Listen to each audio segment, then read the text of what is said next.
Good morning, I'm Harley Schlanger from the LaRouche organization with your daily video update for February 9th, 2026. Today we're going to talk about the collapse of the empire.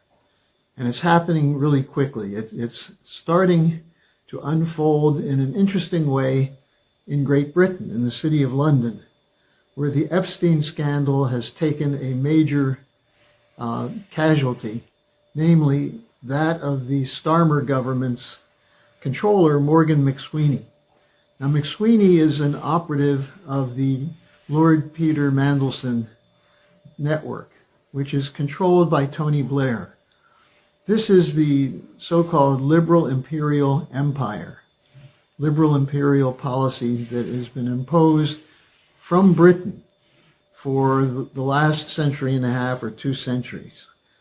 And the fact that there are now obvious openings to view the absolute evil intention of this empire has created the opportunity to bring it down. Now, let me just give you some sense of what is being said about this inside Britain itself. Today's Guardian newspaper has a quote from the former Shadow Justice Minister of Labor, Robert Jenrick, who said, "The government appears to be collapsing into chaos. The Prime Minister," referring to Starmer, "has no authority. There's an outright revolt against him from his own members of Parliament and the Cabinet." And that's just going to spread and continue to spread. The BBC has a quote from Scotland's First Minister, John Swinney, who said that the McSweeney affair shows Starmer's complete weakness, demonstrates appalling judgment of the Prime Minister. Now remember, this is a Prime Minister who claims to be the leader of the European 3 nations that are going to replace the United States as the power in Europe to take on the Russian Empire. This is the delusion, and yet they're putting the world on a course toward war as they're living out their delusions. So the fact that this is breaking now gives us an opportunity to move outside of the paradigm that they live in, the paradigm of a Hobbesian universe, a war of each against all. Now, the Telegraph, one of the other major newspapers in London, says that besides McSweeney and Mandelson, the other key guy in this is Jonathan Powell, who is Starmer's security advisor, national security advisor. Now, Powell, like Mandelson, is part of the so-called New Labour. Remember, New Labour was one of the models for Bill Clinton's approach to changing the Democratic Party. And New Labour was associated with Tony Blair. And Blair is, of course, known for his role in lying to contribute to the rush to the war against Iraq in 2003 with the so-called weapons of mass destruction lie.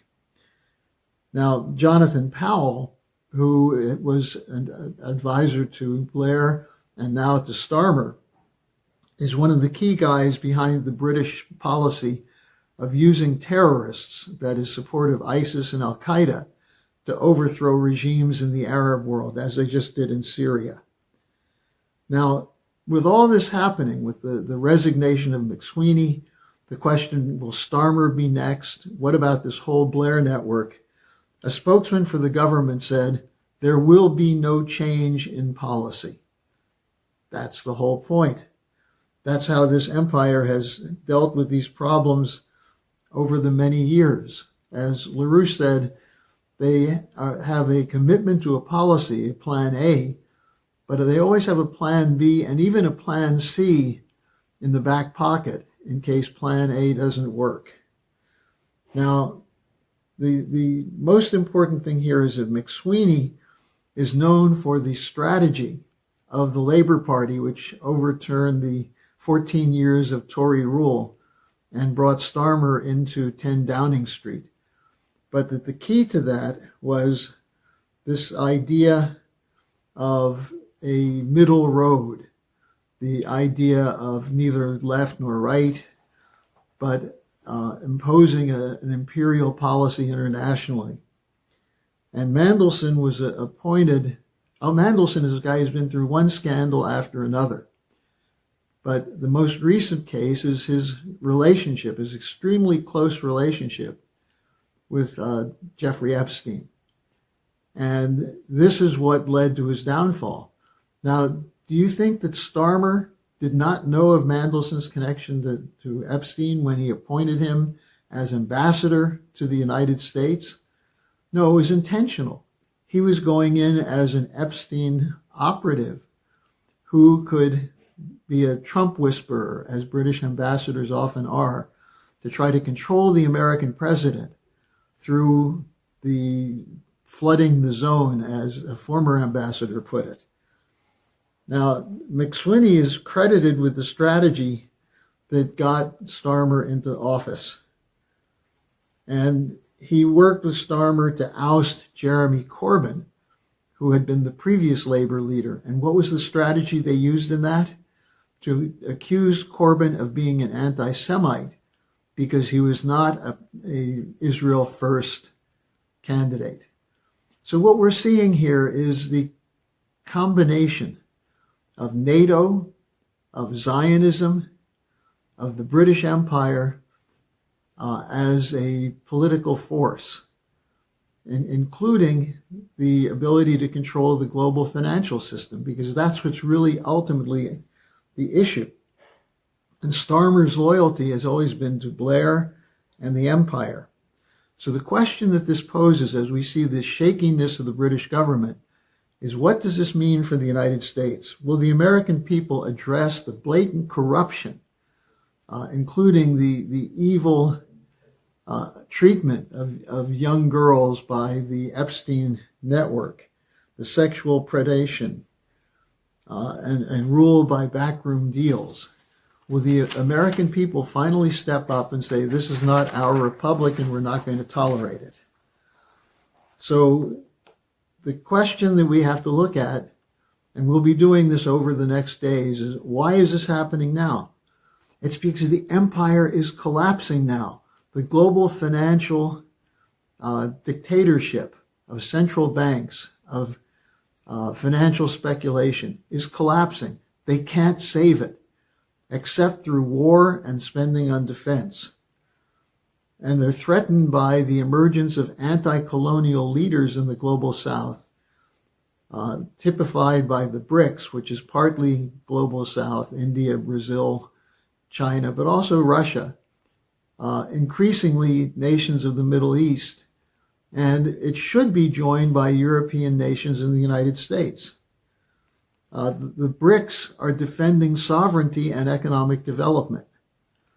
Now, what the Epstein files show is what's been behind the emergence of this global dictatorship, the bankers' dictatorship, which was proclaimed at the Jackson Hole, Wyoming conference of the Federal Reserve in 2019 by none other than Mark Carney.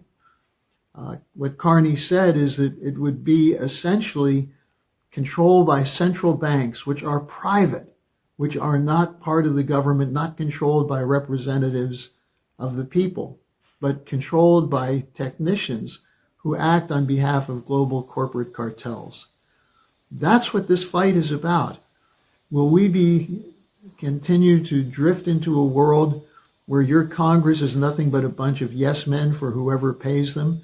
And at this point in the United States, it's the Zionist lobby which is controlling the Congress, as well as the banks and financial institutions. Now, the Epstein case gives us insights into how that happened through the emergence of the financialization, the move toward placing the economy on behalf of speculative ventures, how you can create a mound of paper and indebt the population to sustain the value of that paper when there's nothing that's being produced.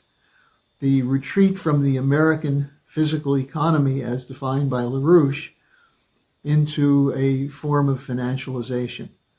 That's what Epstein was an expert in. That's what brought him to the attention of all the people whose names you're seeing emerge in the files. It's not a secret if you really know how this works. And we are detailing this in the Executive Intelligence Review. I have a 2-part series that was the start of identifying this. And now we're getting to the heart of it, because now is the opportunity to win this fight. So the question is not in the details. The issue is not knowing the details, but knowing the process, knowing the dynamic, how a republic can be subverted by private interest. And what did Epstein represent? The emergence of a public-private partnership, which goes back to Paul Volcker, goes back to George Shultz, goes back to the post-1971 monetary system, as identified as it started by Lyndon LaRouche as a new form of global fascism. And a key operative in that from the beginning has been Tony Blair and the team around him of Lord Mandelson, Morgan McSweeney, and so on. Their view is that you are part of a population of beasts that can be induced to fight for your own private interests against everyone else on the planet. The view of the American founding fathers, as specified in the Declaration of Independence, is that we form governments, that they're instituted among men to protect life, liberty, and pursuit of happiness as a form of representative government. And that's a big difference from the idea of Blair and others, that you can be manipulated around your simplest emotions and feelings, as opposed to being creative individuals who can take on the mysteries of the universe and learn how to use those mysteries to create increased wealth in the future. That's the American system. That's what Blair is against. That's what the Zionists were deployed into the Middle East to prevent.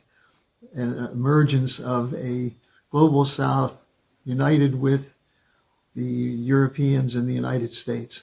And we have to get back to our real tradition. So I'd urge you to take a look at the fundamental the principles from Helga Zepp-LaRouche that's appended to the description section to get a sense of how we can get back to being a republic and pull the world back from the edge of war that's been orchestrated by the Tony Blairs, the George W. Bushes, the Clintons, the Bidens, and others in the